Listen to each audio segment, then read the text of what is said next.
Hey, what's up, viewers? This is Winch here. Figured I'd post some content about Medal of Honor Warfighter to give you some tips, because we all know we need whatever tips we can get to struggle through this very difficult and often frustrating game. But we've all been in predicaments like this where basically we're getting spawn camped. The enemy has 2 out of 3 objectives. They've pushed us up to our backs against the corner here. And we're pretty much just got to fight ferociously here just to get any kind of momentum going. And I want to show you here how to use your kill streaks to do to change the course of the direction of the map. Excuse me, the match that is, in your favor. And I'll basically call in almost every kill streak I can here as we push down this corridor. Pick a corridor. It's door number 1, 2, or 3 because that's about all you got with these map designs, the way as linear as they are. So I go with door number 1 here. Call on my mortar strike here to push them back. Now I'm watching where they're running up here from that flag position C, and unfortunately that stopped that momentum as a bullet just came flying through. I guess some random sheet metal there, which normally you can't shoot through that kind of stuff. But anyway, we'll try that again. But I just want to set you up there for the stage in terms of the frustration that we had right here. Again, push back. Got my little purple gun out here. First thing I'm going to do, I'm playing the Assault class. I'm going to whip out my M320 here because this thing's really good for taking care of just putting guys down that are behind cover or near it. It's the only drawback of it, of course, is the reload time. Now, I like this gun, the M39 EWR in the Assault class. It's only 20 round clip, but it does high damage. And I switch to single fire mode here to conserve my ammo. But again, here I know they're going to be running up this little alleyway here, so throw some bullets down there and lock that. And again, the placement's critical. And where you call in that mortar strike, because it does not have a very big dispersion area. But as you can see, I get a few more kills there. I'm still got one more round left in my M320 here. You really got to watch those corridors closely. And now we've kind of got some momentum. I finally was able to push him back here. Got him hunkered down there with the M320. Throwing grenades. You do what you can here because you only have a crucial second or two to move up, and you got to time it correctly. Now you can't call in this guided missile on the ground, so you can't to get up a little bit, and I don't know why you have to laze anything because you just guide it as it comes in anyway. So here again, I'm still trying to keep in mind where I'm at, looking at the flag I'm trying to take. How I don't get a triple kill there is beyond me. I only get 2 of them, I believe. But nonetheless, got the momentum going. And here's where I make a mistake. Don't ever call in this damn kill streak. That's a cluster bomb. So you can see there is kind of an area that you call in. It's just useless. Call in the UAV, and that's what mistake I made here, because the UAV would have really given my team a lot more situational awareness. That UAV in particular flies over the whole battlefield here. So I'm running up here quickly, just trying to be aggressive as much as I can, just trying to get this flag. And as you can see, I'm really close to getting the Apache. I only need a couple more kills, and I got really, really damn close. Had I succeeded in getting the Apache here, it really would have been difficult for the team, but unfortunately it was almost too little too late there. But given the score, even if I did get up, I wouldn't have had any time left to really call it in.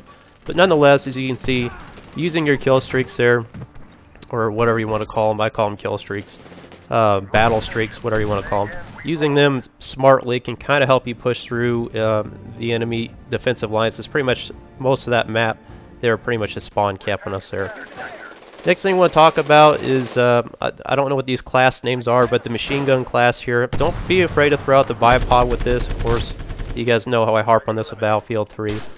But, as campy as these maps are, you really should expect to see this more. And I don't know why you're not really seeing gameplay like this. But, again, pick door number 1, 2, or 3. I go with door number 1, and there's pretty much 2 corridors I can expect them to run down. So I'll sit down here and camp. That's what you do in this game. Just get used to it. Just accept it, because it's actually I did pretty good with this bipod out, but I eventually did get killed as a guy shot me through that shrubbery right there to the left. I mean, they eventually figure it out, that you're hunkered down there and you're pretty predictable. So at some point, the team's going to get clever and figure out something. But in the meantime, you'll be pretty successful in getting quite a few kills and locking a few kill streaks. But in the clip after this one, I want to show you what you need to do to get the Apache. And I do it on this map, not with this class. I switch back to my Assault class with the M39. Again, here, classic example. Shoot right through that doorway. And those explosions look pretty good. I mean, there's occasional moments in this game, where I can see where the frostbite engine did translate positively, and that was one of them there with, certain explosions. Just hate how you can't shoot through doors and stuff like that. So anyway, I ended up dying there eventually. I've just cut out a lot of that, but right here, got my little purple Barney gun, M39, and I finally unlocked a decent little scope on the thing. It only takes 200 kills to unlock the next scope. Oh my god. I mean, to go from the tadpole scope to this thing, again, 200 kills is how many kills it took. Anyway, so I'm kind of in the same position I was before, but I'm a little more mobile this time. But if I had to make one recommendation for the Apache, if you want to get the ultimate high kill streak, is, I mean, camp. That's all you got to do. Camp, camp, camp. Because let me tell you right now, you're not going to get it running out there into the enemy spawn and taking them all on and Ramboing it. You're not going to do it. Your best bet is to stay kind of behind the lines, watch the choke points, defend the positions, and again, use your equipment here like the M320. You just kind of get a feel for where the enemy's at. You try to get behind cover and, you know, peek corners, pop it, you know, shoot vehicles, whatever you can. You know, toss grenades. Again, the guided missile's pretty instrumental in you succeeding in getting that. If you need to get at least 2 kills with it, I'd have to say, as I do here. Again, getting these 2 guys up around the corner. I knew they were kind of difficult to get there, so I figured I'd take them out with that. But you got to get some kills. The point I'm getting at is that these kill streaks are stackable. In other words, when you use one and you get kills with it, it counts towards the next one. So it's all about getting as many kills as you can. As you see in the upper left-hand corner, that bar filling up there is how much further I need to go to the next streak. There again, I'm just throwing fire down there, just hoping to get maybe a little headshot glitch or something like that. You know, watching that guy's in red now because he just killed my teammate Avenged, so I kind of know where he's going now. But again, as I approach this, the closer you get, and again, here I am calling this stupid cluster bomb thing again. Don't do this anymore. At least I learned my lesson now. Obviously, there's some kill streaks that are better than others, and this is definitely one of them. There's a lot of imbalance, I think, in this kill streaks. Like the other day, I saw a guy with a switchblade. The first kill streak you get in the recon class, you got a multi-kill with that. Hell, I can't even do that with a guided missile. And that's the first kill streak he gets, whereas the guided missile's, you know, way up there. But anyway, you know, watching where your teammates are pretty instrumental to your success here. Like using cover, you know, there are a little bit of strategy here. Conservative gameplay, that kind of thing. Throwing bullets at the enemy. The suppression's not a factor in this game, but certainly explosions are pretty deadly to you. Cover's pretty instrumental to your success. But I find a lot of times you can't even shoot over cover because of, you know, some kind of cover glitch. So that gets frustrating as well. So again here, the closer I get to the kill streak, I just need a couple more kills to that Apache. The more conservative I get, still keeping cover, throwing grenades, do whatever I can to increase my survivability or limit my exposure to a death potential. And if it looks dry, I'm sorry. You know, that's just the nature of this game. And I said this before. I don't think YouTube footage of this game is, you know, extremely exciting to watch. And it goes in line with playing the game as well. You know, I think it's way too many kills to get an Apache, or your highest kill streak, that is, because more times than not, I mean, 99% of the time, you don't seem to, well, I shouldn't say 99%, but 9 times out of 10, you really usually don't have a chance of surviving that long.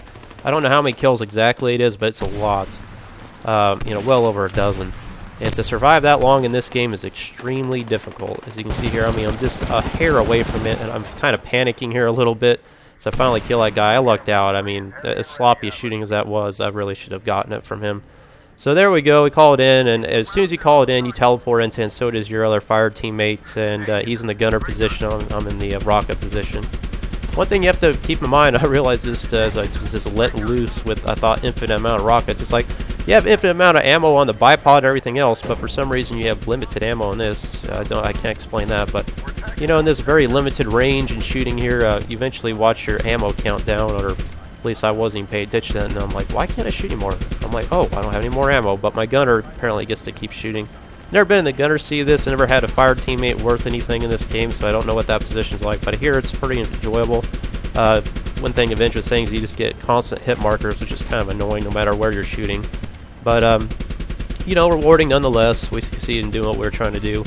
And, you know, got a good score here in the end, of course. So that about wraps up this video. This tactic's about, you know, kill streaks, pushing up, using them smartly. You can change the tide of a stalemate, trench warfare type situation. Knowing your weapons, again, seems pretty instrumental. Then just be playing conservatively or campy. This wind shear, please like, subscribe the video. if you enjoy this game. A lot of you may not. But I'll have more content to come, and I'm not giving up on Battlefield. I'll have more content to come with that as well. Thanks for watching.